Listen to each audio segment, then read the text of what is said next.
Bonjour à tous, bienvenue dans la deuxième édition du programme Éveil de conscience pour un entrepreneuriat durable. Nous sommes dans la belle ville de Kinshasa et nous allons rencontrer aujourd'hui 3 femmes entrepreneurs dans le domaine de la construction. Solange Mouakana, qui est dans la production de blocs de construction en plastique recyclé, Karine Essambo, qui est architecte, et Fifi Kikangala, qui est architecte d'intérieur et qui nous reçoit aujourd'hui dans son showroom. Allez, venez. Bonjour Fifi. Bonjour Noah. Merci de nous recevoir dans ton beau showroom. Je vous en prie. Qui est Fifi Kikangala en 2 mots? Alors, qui est Fifi Kikangala en 2 mots? Fifi Kikangala est designer d'intérieur. J'aime bien me présenter comme telle. Designer d'intérieur, chef d'entreprise. Je suis également créatrice de la marque Homo Interior Design, qui est une marque qui est à la fois un studio de design et une marque de mobilier et de luminaires. Alors, je vais vous faire découvrir mon travail, venez avec moi. Allons-y. On y va.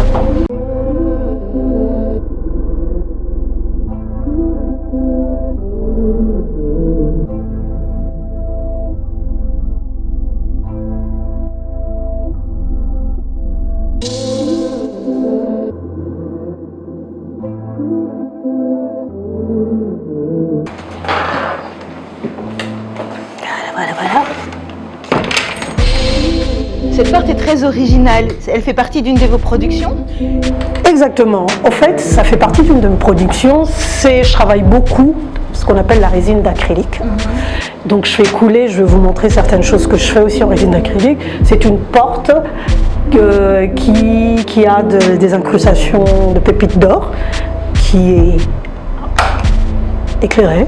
Donc voilà, donc je travaille beaucoup la résine d'acrylique, vous allez retrouver ça dans certains mobiliers, donc on fait des panneaux de porte, des comptoirs, j'ai une collection, carrément ça c'est par exemple ma table Matiti Kori. On y a intégré des matiti, donc de l'herbe folle, ainsi que des koris. On a 2 versions, grande table, table de salle à manger, une table basse. Donc on a 2 versions, table de salle à manger et une table basse. La résine d'acrylique, c'est quelque chose qu'on peut vraiment utiliser, on peut mettre tout ce qu'on veut à l'intérieur. Ça c'est quelques échantillons que mon fournisseur d'ailleurs me donne, comme on peut voir là. On peut mettre du tissu, on peut mettre des pépites d'or, on peut mettre de la dentelle, du canage. Donc voilà, et je vais vous montrer tout à l'heure, et puis ça peut être éclairé comme vous avez vu sur la porte. Je vais vous montrer tout à l'heure ma table Kuba, parce que j'ai fait couler le tissu Kuba à l'intérieur. Et la production, elle est faite ici en RDC? Malheureusement non. Donc moi je fournis, mon fournisseur se trouve en France, je lui fournis ce que je veux mettre à l'intérieur, en l'occurrence les koris, les tapis Kuba, et puis le savoir-faire ici je ne l'ai pas. Donc je le fais faire là-bas et puis c'est renvoyé ici. Donc tout à l'heure je parlais de Kuba, donc voilà, j'ai une collection que j'appelais collection Kuba avec des éléments phares. Là vous avez les banquettes. Donc déjà vous allez remarquer qu'il y a une grande présence de tissu Kuba qui est originaire de la tribu royale Kuba dans le Kasaï. Donc on a des banquettes que vous voyez ici.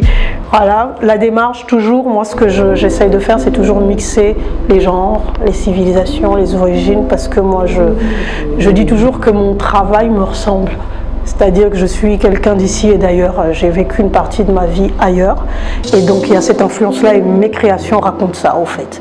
Donc on a la collection Kuba avec les produits phares, les banquettes, la table en résine d'acrylique que vous allez voir, certains fauteuils, Kuba exact aussi. Et j'ai une collection que j'ai appelée Bila, qui veut dire palmier, parce que je me suis tout simplement inspirée de branches de palmier. Alors pour ça, j'ai fait toute une collection de luminaires que vous voyez là. Et vous avez des luminaires, des lampadaires, des luminaires, ainsi que le lustre qu'il y a au-dessus de votre tête. C'est toute une collection de luminaires. Il y a aussi des accessoires, comme les masques que j'essaie de réinterpréter, parce qu'au fait, quand ils arrivent, par exemple, je travaille beaucoup avec les artisans. Les masques, quand ils arrivent, ils sont comme ça, dans cet état. Voilà. Et moi, j'essaie de les interpréter. J'ai envie de faire des choses un peu fun pour que ça rentre dans des intérieurs modernes. Alors, je les mets sous cloche. Et voilà, j'en fais des objets fun qui peuvent intégrer dans un intérieur contemporain. Donc voilà, on a voilà, des kisanolas, des masques, des coussins. De quoi je peux encore vous parler? Le mobilier, donc je vous ai parlé des chaises, ça c'est la nouvelle collection. Et puis on fait aussi des choses très classiques. Ce meuble-là, par exemple, c'est moi qui l'ai dessiné, c'est nous qui l'avons fabriqué. C'est un mix de Wenge et d'Afromosia. Et donc voilà, on essaie de sublimer notre art. Ça c'est une des tables dont je vous ai parlé, la table Kuba. C'est une fois de plus coulé dans la matière. Voilà, c'est coulé dans la matière. Je suis en train de travailler actuellement, petite version, des plateaux. Ouais, voilà, des petits accessoires comme ça, plateau, Afromosia, résine d'acrylique, Kuba. Et donc voilà, on est en train de faire une petite collection d'accessoires et puis quelques fauteuils. Donc voilà, encore ce côté interprétation, rendre ça fun. J'essaye de choisir des couleurs inhabituelles, voilà, pour rendre ça fun, quoi. Donc c'est ouais, voilà. Contemporain. Ouais. Et intemporel. Ben voilà, bien résumé en tout cas. Et pour la production, par exemple, ça on a compris qu'on n'a pas le savoir, on n'a pas encore le savoir-faire. Donc pour les jeunes entrepreneurs qui veulent se lancer, ce sont des produits qui peuvent être très facilement réalisables ici et une industrie qui peut s'ouvrir en RDC. Ouais.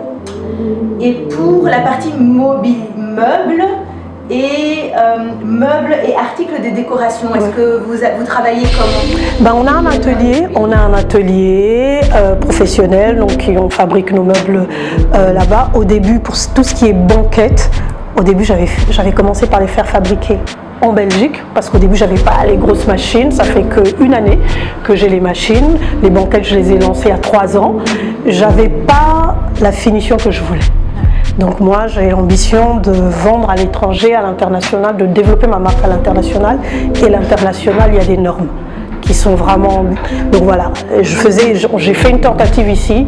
Je pouvais les vendre ici, mais je n'aurais pas pu les vendre à New York, j'aurais pas pu les vendre à Paris. Donc j'ai commencé par les faire fabriquer là-bas et maintenant ça fait 1 an qu'on a du matériel et donc on est en train de se professionnaliser. Aussi, il y a aussi maintenant également le problème de la main-d'œuvre qualifiée, qui est encore, vous pouvez avoir les machines, mais si vous n'avez pas la main-d'œuvre qualifiée, qui comprend exactement ce que vous voulez, ça c'est encore un autre combat. Donc voilà, donc je fais un peu les deux. Il y a des choses, vous allez voir, les choses qui sont sous cloche, les masques qui sont sous cloche, évidemment les cloches, on les achète dans le commerce et puis on met nos masques et puis voilà. Mais donc voilà, il y a des choses qu'on fait ici et puis il y a des choses que je suis obligée d'acheter à l'extérieur parce que je ne le trouve pas ici.